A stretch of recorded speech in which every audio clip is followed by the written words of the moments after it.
مولاي صل وسلم دائما أبدا على حبيبك خير الخلق كلهم مولاي صل وسلم دائما أبدا على حبيبك. Fi'il, kata kerja dalam bahasa Arab ini hanya terbagi menjadi 3 saja, tidak serumit yang ada di bahasa Inggris ya. Kalau bahasa Inggris banyak ya, mungkin sampai 12-an ya, tapi kalau dalam bahasa Arab hanya 3 saja, yaitu fi'il madhi, fi'il yang menunjukkan terjadinya sebuah aktivitas peristiwa pada waktu yang lewat. Apakah lewat ini sudah lama ataukah baru saja, itu bisa kita sampaikan dengan fi'il madhi. Atau lewatnya ini adalah sebuah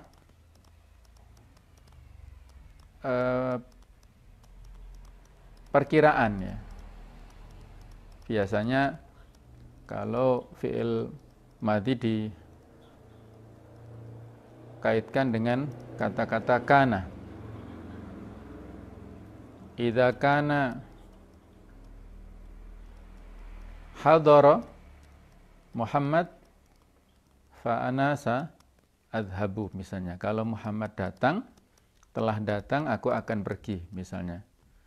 Jadi kalaupun hadara di situ diungkapkan dengan fi'il madhi, tapi karena ada kata-kata jika ya, sesuatu yang belum terjadi, maka susunannya bisa dengan bentuk fi'il madhi seperti itu, dan memang seperti itu ya bagunya ya.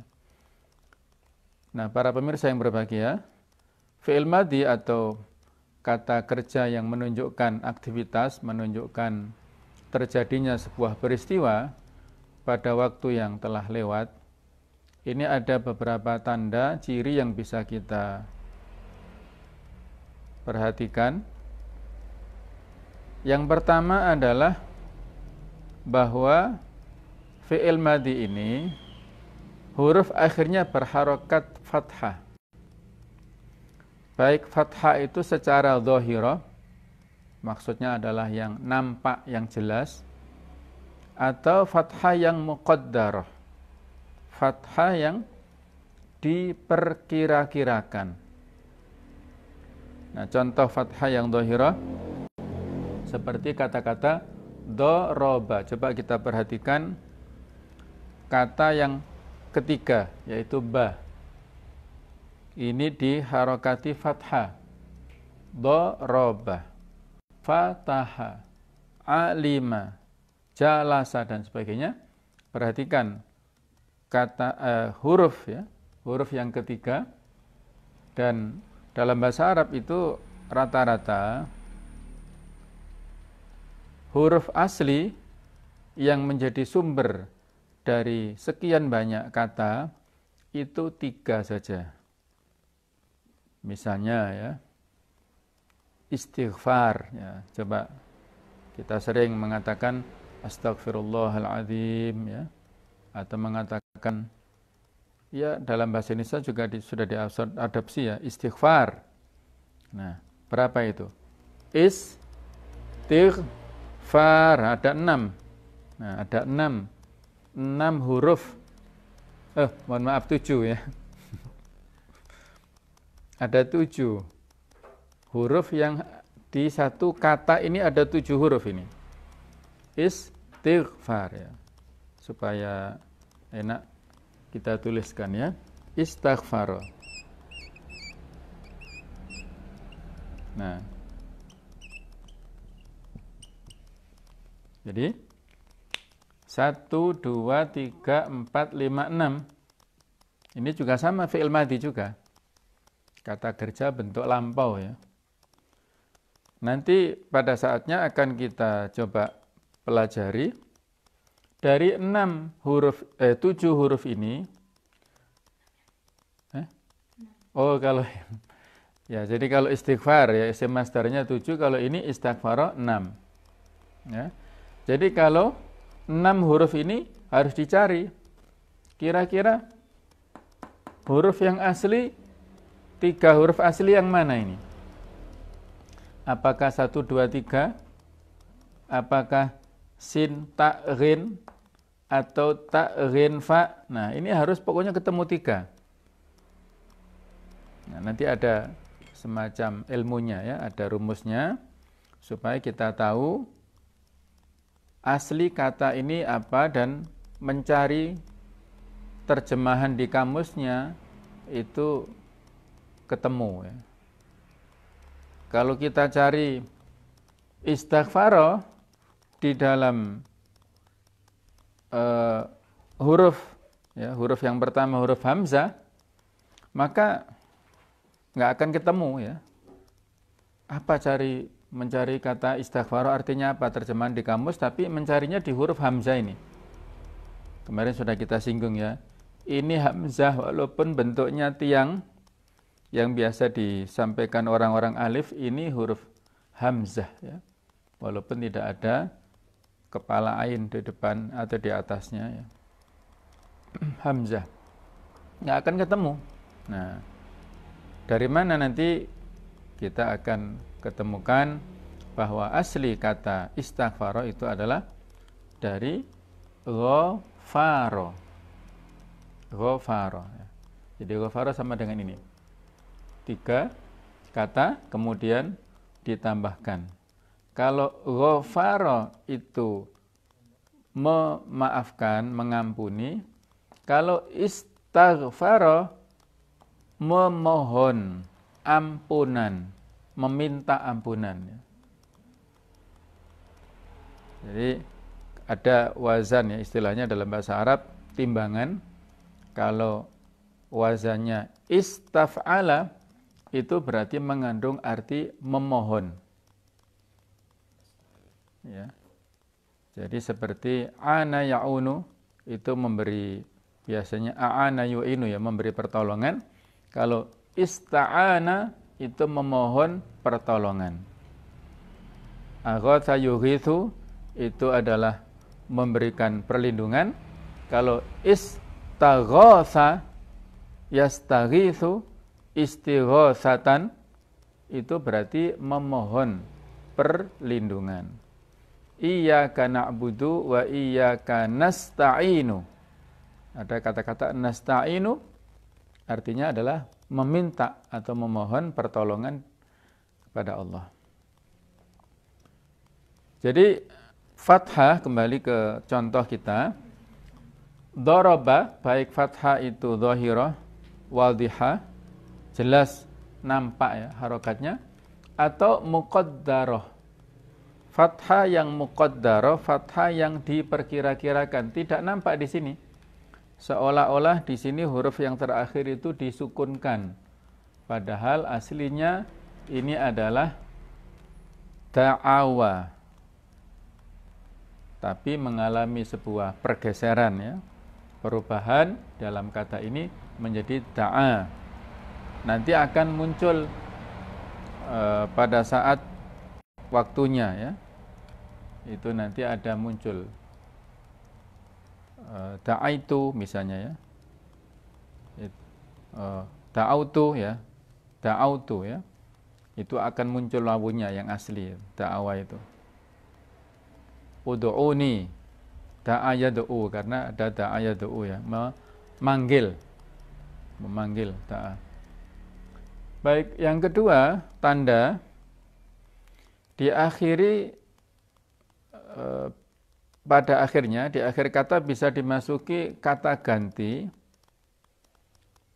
Ya, bisa dimasuki kata ganti yang kalau dari penjelasan saya sudah upload di Facebook ya, bagi para pemirsa untuk lebih jelasnya supaya materinya nyambung, bisa difahami, bisa dibaca dulu yang tulisan di Facebook itu. Nanti ada bisa dibaca setiap, insya Allah setiap akan pertemuan ya. Jadi situ disebutkan dhamir rafa, kata ganti yang memiliki hukum rofa. Rofa itu juga susah ya untuk dipahami seperti apa. Itu adalah sebuah hukum jabatan dalam kalimat. Itu hukumnya diantaranya rofa. Kata ganti apabila dia posisinya menjadi pelaku, maka hukumnya adalah marfu atau rofa ini. Ya, contohnya darabtum. Kalau di sini, kalau di tulisan ada fa'altu, ada nasartu, ada akaltu. Jadi awalnya daraba, tapi ketika bertemu dengan kata ganti yang memiliki jabatan rofa, maka dia berubah menjadi sukun. Darabtum. Jadi nanti kalau ini mabni ditetapkan harokatnya di atas fathah, kalau ini mabni ala sukun ditetapkan harokatnya di atas sukun ini. Ala sukun ya. Jadi ini dia yang memukul, kalau ini kalian laki-laki memukul. Sudah kita sampaikan bahwasanya setiap pelaku berubah, maka fiilnya ini juga menyesuaikan pelakunya. Memang agak rumitnya di situ, tapi mudah-mudahan jangan kita posisikan sebagai beban, sulit ya, bukan. Tapi inilah seninya, seni keindahan bahasa Arab seperti itu. Yang ketiga, di akhir kata bisa dimasukkan tak perempuan, tak taknis yang disukunkan, seperti fatahat. Dia perempuan, jadi tak ini mengandung makna dia perempuan telah membuka. Dorobat, dia perempuan telah memukul. Katabat, dia perempuan telah menulis misalnya. Qalat misalnya ya.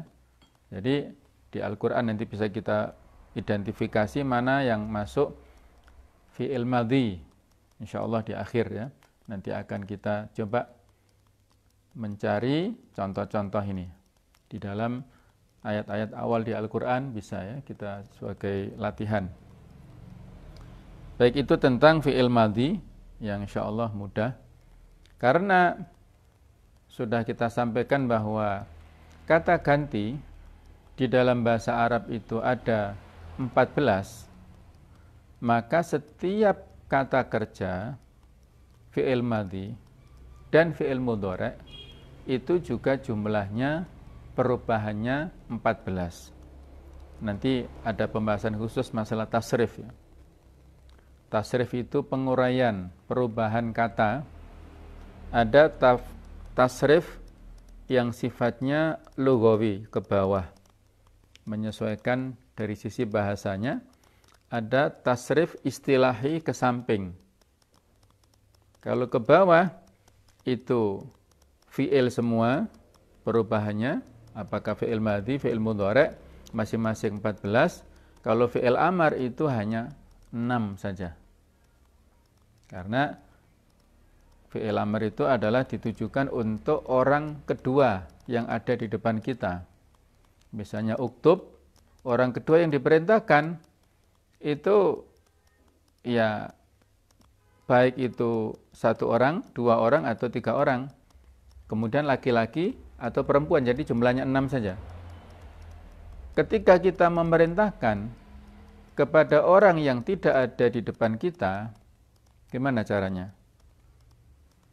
Kalau kita memerintahkan orang yang nggak ada di sini, ayo, caranya dengan menggunakan fi'il mudhari' yang ditambahkan di depannya itu lam amr, ya, lam perintah. Nah, itu nanti ada pembahasan khusus ya di nantinya. Tapi kalau yang fi'il amar, fi'il kata perintah secara langsung itu hanya 6 saja.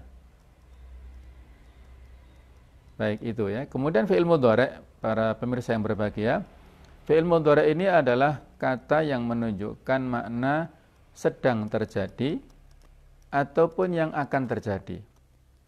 Kalau dalam bahasa Inggris ya seperti present tense, sedang. Kalau future tense adalah yang akan terjadi, yang mau terjadi. Baik itu yang akan itu dalam waktu dekat atau waktu nanti ya.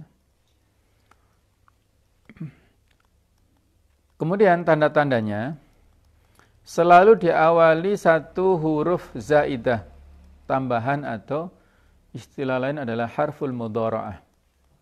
Yang sudah kita sebutkan, pertemuan kemarin kita tuliskan lagi, ada 4. Anaitu atau anita ini ya, hamzah, nun, ya, dan ta. Ini ada di depannya, seperti ini. Kata-kata naktubu, ini berarti kami ya. Ya. Kalau saya aktubu. Kalau dia sedang menulis berarti pakai ya. Yaktubu. Kalau kamu menulis memakai tak berarti aktubu ya. Jadi perubahannya di depan sini. Saya, kami, dia, kamu. Nah, itu perubahannya ada di depan. Ini belum kepada jumlah.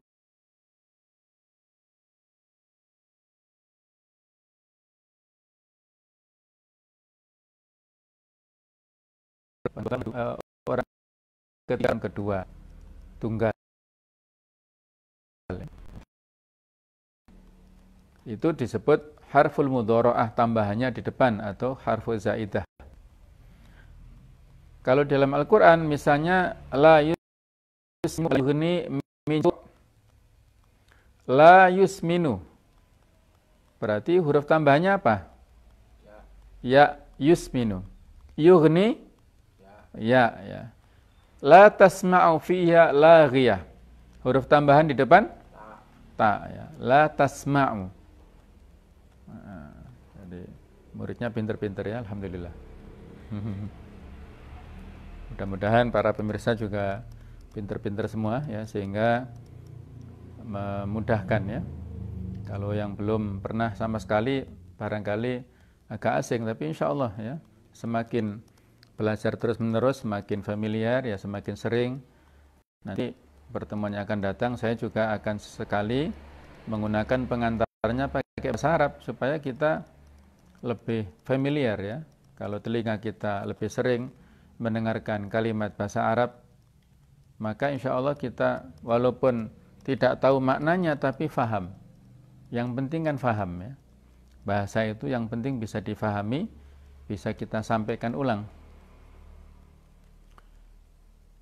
Yang kedua, dapat diawali oleh amil nasab atau huruf nasab. Ini juga agak susah menjelaskannya. Apa huruf nasab itu? Yaitu huruf yang bisa mempengaruhi harokat akhir fi'il mudhari' yang sebelumnya itu di fathah berubah menjadi yang sebelumnya di dhamma berubah menjadi fathah. Misalnya naktubu, kami menulis. Kalau ditambah misalnya huruf an itu maknanya bisa berarti agar kami menulis. Nah, misalnya kita sampaikan tadi ya, kata perintah untuk orang ketiga yang enggak ada.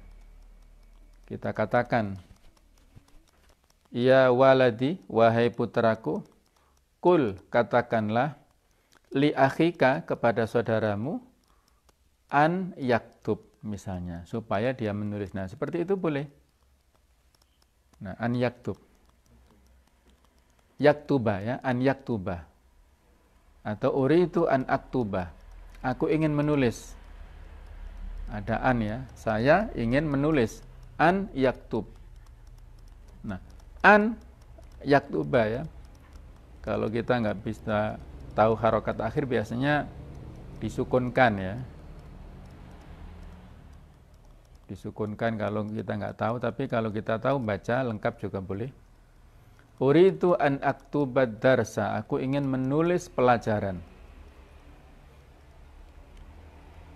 Jadi an itu adalah disambung dengan fi'il mudhari'. Bukan an kataba, tapi an yaktuba. Kami menulis pelajaran. Misalnya ya, nahnu atau nuridu an naktuba ad-darsa. Aku ingin menulis ya, nuridu an naktuba. Jadi an itu untuk tambahan seperti itu. Kemudian lan itu berarti tidak akan pernah. Ini contohnya. Walan tardo ankal yahudu walan nasara hatta tattabi'a millatahum. Tidak akan ridho, tidak akan pernah ridho. Itu menggunakan kata-kata lan. Ada mirip dengan tidak, tapi ini lam ya. Bedanya kalau lam itu bisa berarti belum atau tidak, tapi sewaktu saat akan melakukan atau mendatangkan perbuatan ini, sehingga saat itu boleh jadi belum. Misalnya ya, kita mengatakan kita puasa ini ya, nahnu la na'kul fi nahari Ramadan, kita enggak makan siang ini. Tapi nanti lam na'kul ya, kita enggak makan sekarang, tapi nanti kita akan makan. Nah, itu tidaknya itu temporer. Tapi kalau ini nahnu lan na'kul, kita enggak akan makan. Berarti ada waktu yang lama. Enggak mungkin lah kita enggak akan makan ya. Jadi biasanya penggunaannya lan itu untuk yang dalam waktu yang lama, bisa jadi sampai nanti hari kiamat. Kalau ini temporer. Jadi idzan berarti kalau begitu, jika demikian, jadi ya, bisa ya. So, nah, jadi idzan, misalnya ja'at ta'am ya, datang makan, idzan na'kula. Nah, kalau begitu kita makan. Nah, misalnya ya. Jadi untuk jawaban berarti jawaban sebuah syarat. Kai, apa artinya kai? Supaya, agar. Misalnya ya. Nadrusud darsa kai, apa? Kita belajar pelajaran supaya kai nakuna mahiron, supaya kita menjadi pintar. Kai nafhama, kai na'lama, supaya kita mengetahui misalnya. Jadi kai itu mengandung arti supaya, agar. Bukan kai na'lamu, tapi kai na'lama. Ada fathah ya, harakat fathah. Jadi kalau harakat fathah itu untuk fi'il mudhari' yang ditujukan untuk satu ya, satu orang. Kalau banyak ya nanti ada perbedaan lagi ya, perubahan. Yang ketiga, dapat diawali huruf jazm. Jazm ya. Apa makna jazm itu juga enggak ada artinya di bahasa kita. Ada rofa, ada nasab, ada jazm ya. Itu perubahan ya, huruf-huruf yang bisa merubah yang masuk ke dalam fi'il mudhari' atau kata kerja bentuk sedang dan akan datang ini. Jazm ini tidak mungkin masuk kepada isim ya. Ini bisa jadi catatan. Jazm tidak mungkin masuk ke dalam isim. Sebagaimana jar itu enggak mungkin masuk ke fi'il. Itu catatannya. Jazm ini ketika huruf jazm masuk ke fi'il mudhari', maka huruf akhir itu menjadi sukun. Misalnya lam yukhlaq, allati lam yukhlaq mithluha fil bilad misalnya ya, yang belum pernah diciptakan. Nanti ada pembahasan khusus kata atau kalimat aktif dan kalimat pasif ya, itu ada bentuk khusus. Nah, ini bentuk kalimat pasif yang belum pernah diciptakan, lam yukhlaq. Kalau belum pernah menciptakan, lam yakhluq. Nah, ada sedikit saja di sini sama harokatnya ini ya. Ini lam yukhlaq, diciptakan. Ada sukunnya di sini karena ada lam. Lam ini harful jazmi, huruf jazm. Mabni ala sukun yang ditetapkan harokatnya sukun ya. Jadi selamanya lam ini tidak ada harokat lainnya. Baiklah, yang ketiga, para pemirsa yang berbahagia, fi'lul amr, yaitu kata kerja yang maknanya adalah perintah. Perintah ya. Atau dalam bahasa Inggris impressive. Oh, impressive, imperatif ya. Jadi imperatif yang menunjukkan perintah. Biasanya diakhiri dengan harokat sukun. Misalnya idhab ila fir'auna innahu tagha. Kata-kata idhab ini ada sukun di belakangnya. Mbak ini sukun. Kalau yang sebelumnya zahaba, di sini fathah. Kalau di sini idhab, pergilah. Allah memerintahkan kepada Nabi Musa supaya pergi kepada Fir'aun untuk mendakwahkan kepada Fir'aun. Maka idhab ini diakhiri dengan sukun. Bisa dimasuki wawu di akhirnya wa aqimus sholata.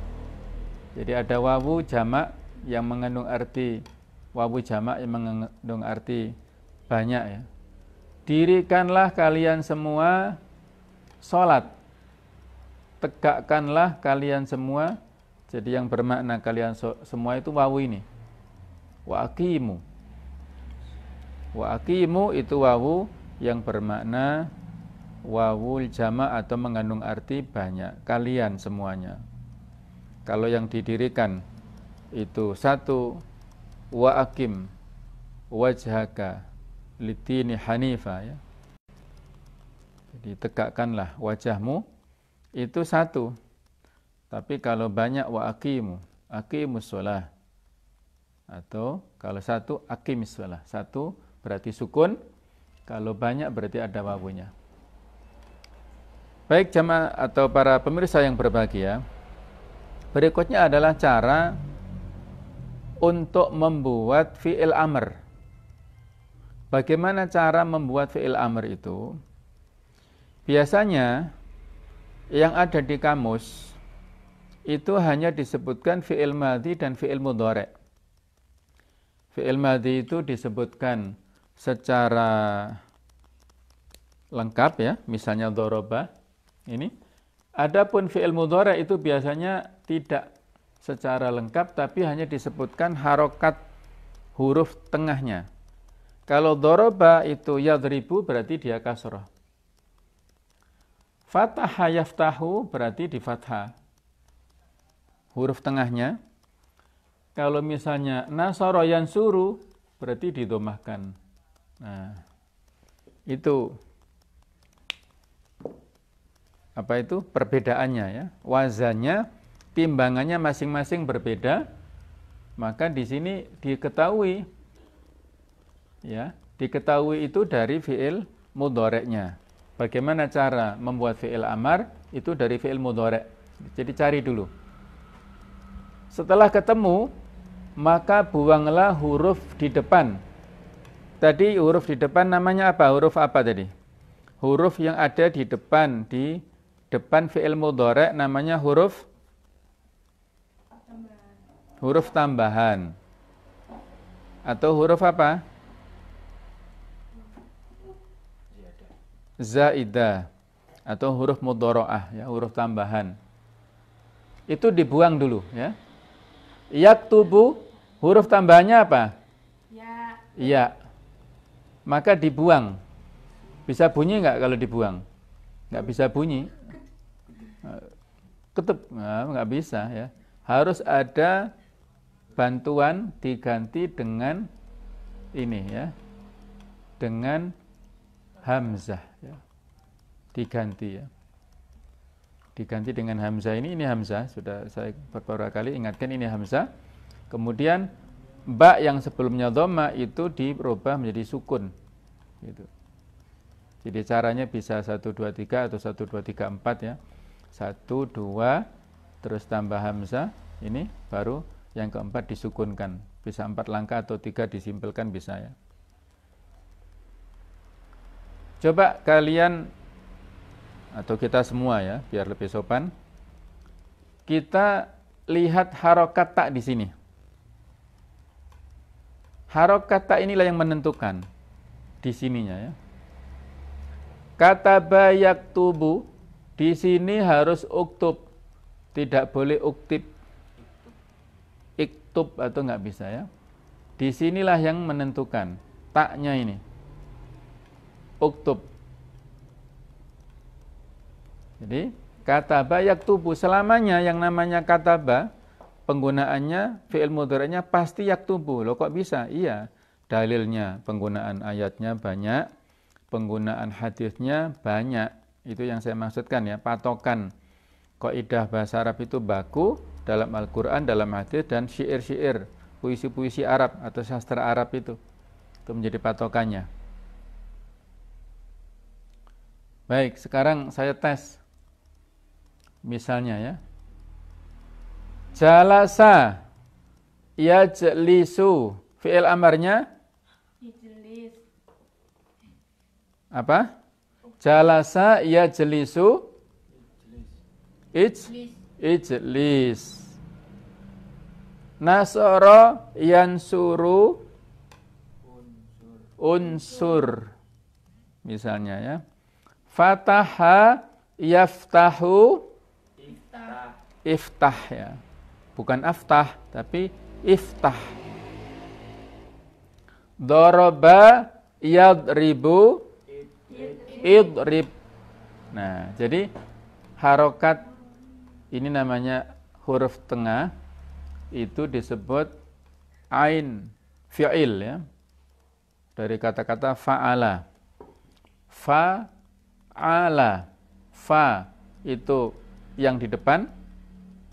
Kemudian a itu ain di tengah, la itu di akhir. Nah, jadi setiap kata kerja itu terdiri dari 3 huruf ini. Pertama, fa fi'il, kedua, ain fi'il, ketiga, lam fi'il. Paham? Nah, coba saya tanya. Daraba, mana ain fi'ilnya? Terus lam fi'ilnya? Ba. Fataha, mana lam fi'il? Ha. Kataba, mana fa fi'il? Ka. Ya. Istaghfara.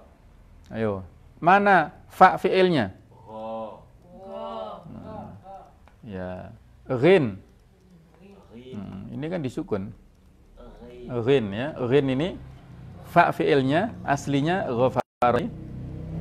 Kemudian ditambahkan hamzah sinta, ini hanya tambahan ya. Baik. Kemudian nanti ada lagi ya. Kalau ini kan 3. Kalau ini istighfar.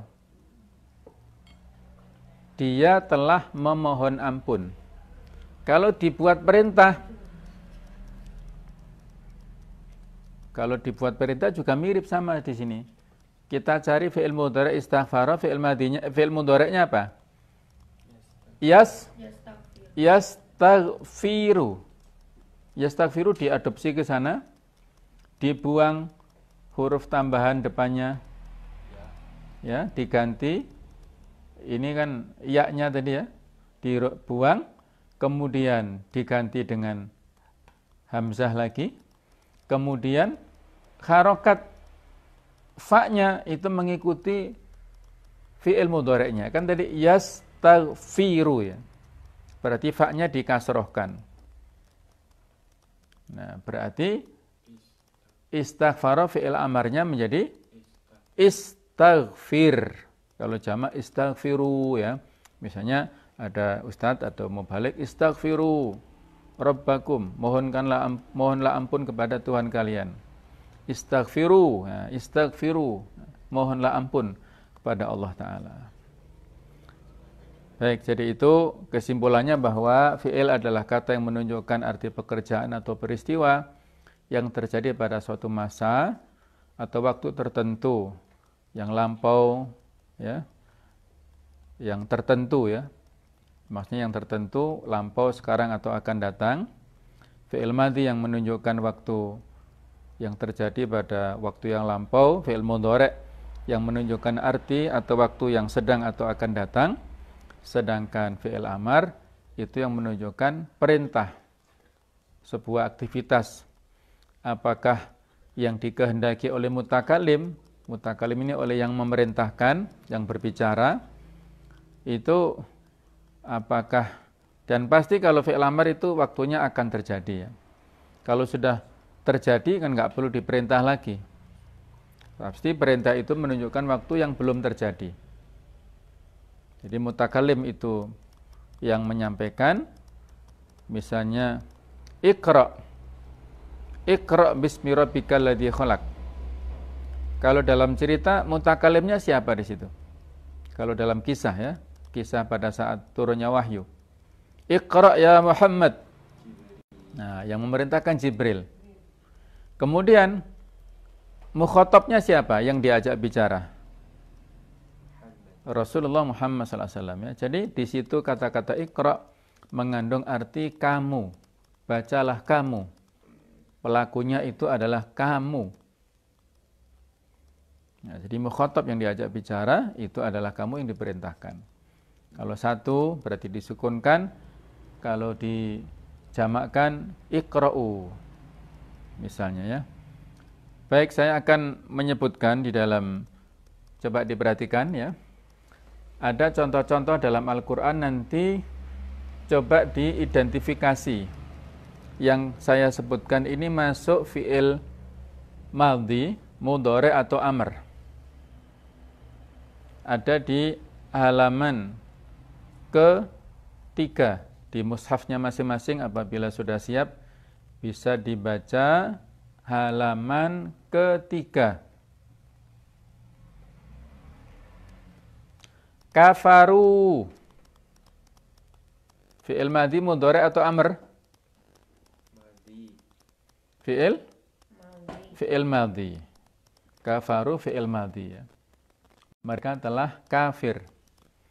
Kemudian andartahum. Andartahum, engkau telah memberi peringatan kepada mereka. Itu fi'il madhi, mudhari atau amr? Fi'il madhi, ya. Terus lam tundirhum. Lam tundirhum, mudhari. Apa cirinya di situ? Ada huruf ini lam, huruf jazm ini, lam ini, ya. Setiap yang dimasuki lam itu bisa dipastikan dia fi'il mudhari. Lam tundir, ini contoh di sini. Tundirnya roknya disukunkan. Kemudian la yu'minun. Yu'minunya, ya, lanya itu berarti tidak. Yu'minun fi'il madhi, mudhari atau amr? Fi'il mudhari. Kenapa? Ada huruf? Nggak ada di sini. Kenapa? Ini kalau dari teori ini, kira-kira yang menunjukkan identifikasi dia adalah fi'il mudhari apa? Yu'minun. Ada tambahan ya ini.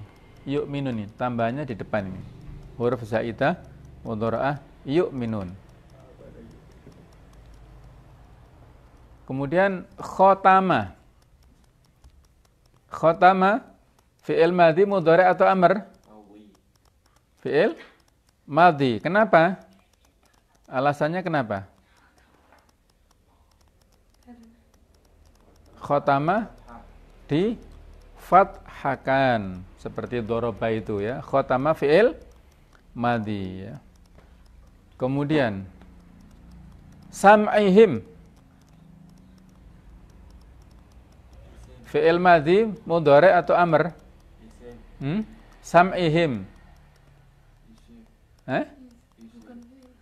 Bukan fi'il. Ada harful jar. Sudah pinter ya, alhamdulillah. Sam'ihim disebut isim. Kenapa tadi? Sudah kita singgung di harokat kasroh. Coba diperhatikan ya. Fi'il itu tidak ada yang di harokat kasroh, huruf akhirnya. Nah, jadi kalau ada kata yang berharokat kasroh, berarti dia isim. Baik. Yakulu. Nah, yakulu apa? Fi'il mudhari. Yakulu fi'il mudhari.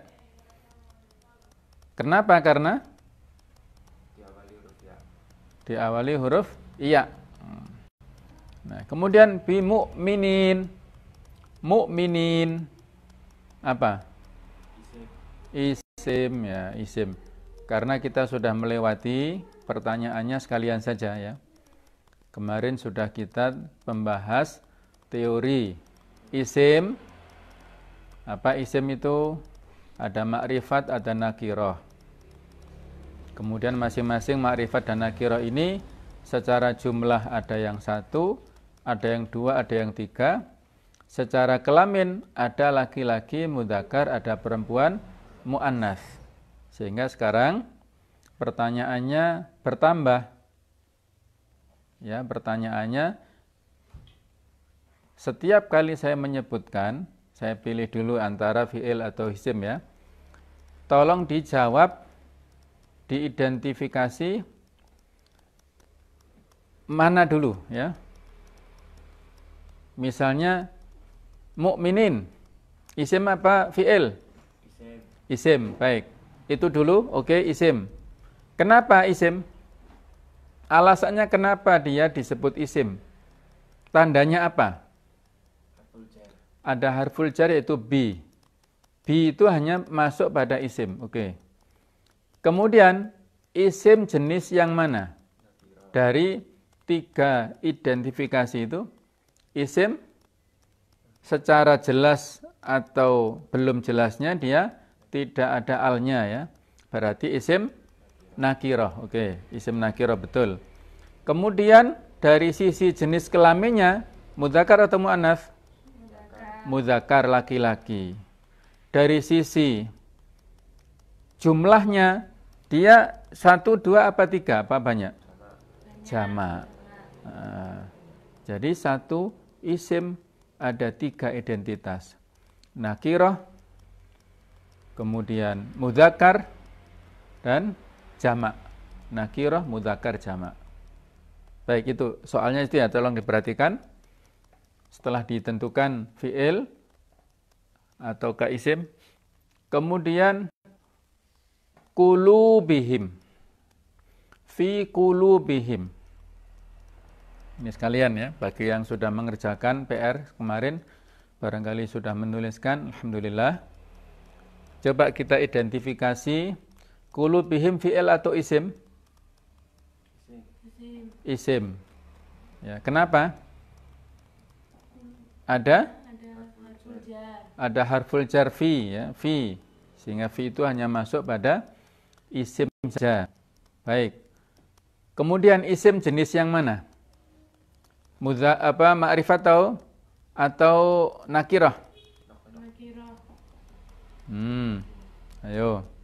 Fi qulubihim isim ma'rifat atau nakirah? Ya, kemarin sudah kita bahas ya, tanda-tanda isim itu ada idhofah, penyandaran. Qulubi, hati siapa? Ada himnya, hati mereka. Bukan suatu hati yang enggak jelas, enggak, tapi hatinya mereka. Kembalinya siapa ke mereka ini? Him. Ke mereka itu adalah orang-orang munafik ya. Jadi kalau kita tadaburi ayat awal-awal di surat Al-Baqarah ini bercerita tentang 3 jenis orang manusia ini. Ada muttaqun, orang-orang beriman, ada kufar atau kafirun, orang-orang kafir, dan ada munafikun, orang-orang munafik. Nah, di sini fi qulubihim maradun. Di dalam hati mereka ada penyakit. Ini untuk orang-orang munafik. Baik. Ketemu qulubihim ma'rifat atau nakirah? Ma'rifat, karena diidhofahkan, disandarkan ya. Nah, terus dia jumlahnya 1, 2 apa banyak? Banyak ya, jamak. Ya, jamak. Nah, identitasnya karena dia adalah jamak yang teorinya itu jamak taksir ya, jamak yang tidak beraturan. Sudah kita sampaikan kemarin. Ya. Sudah kita sampaikan kemarin bahwa jamak taksir ini dihukumi laki-laki atau perempuan? Ya, jamak taksir ini dihukumi laki-laki atau perempuan? Halo? Jamak taksir yang tidak beraturan itu dihukumi mudzakar atau muannas?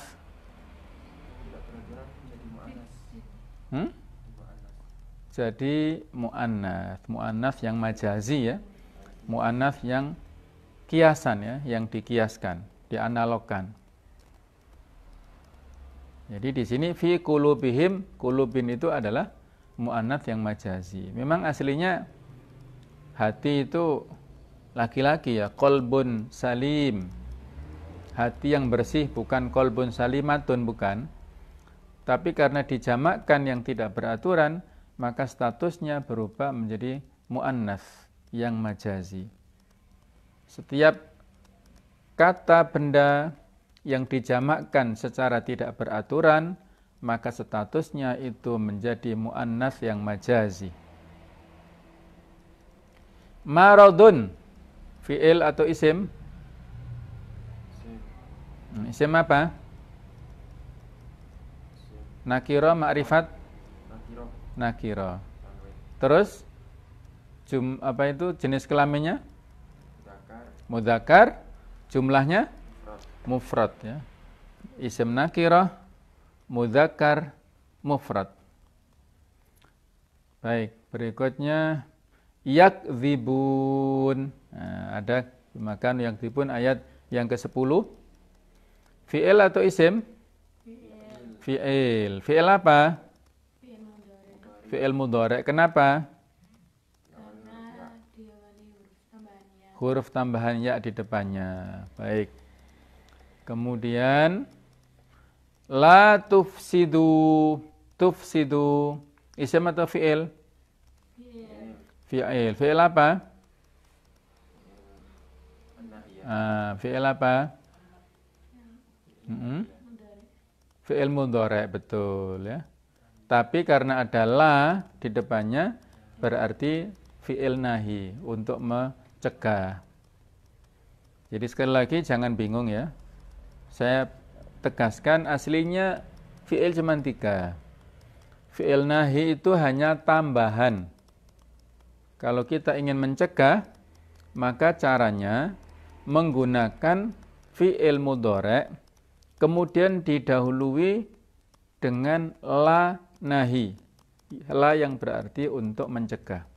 La nahi ini fungsinya seperti ini, untuk menjazmkan juga. Jadi aslinya di sini kalau tufsidu itu kan untuk kamu ya, kamu merusak. Itu tufsidu. Tapi kalau kamu jangan merusak, satu loh ini ya, satu dulu. La tufsid, jangan merusak kamu. La tufsid. Kalau banyak, la tufsidu, janganlah kalian merusak.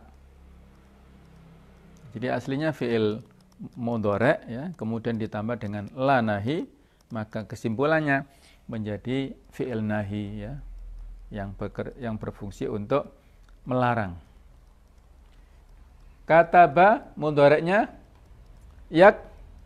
yaktubu. Perintahnya uktub. Larangannya la taktub.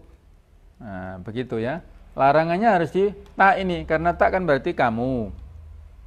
Kalau la yaktub, janganlah dia menulis. Nah, itu nggak bisa secara langsung kita memerintahkan kepada orang yang tidak hadir di tempat, kita perintahkan, itu tidak bisa secara langsung. Itu dengan kata yang lainnya, ungkapannya ya. Uktub la taktub. Nah, baik.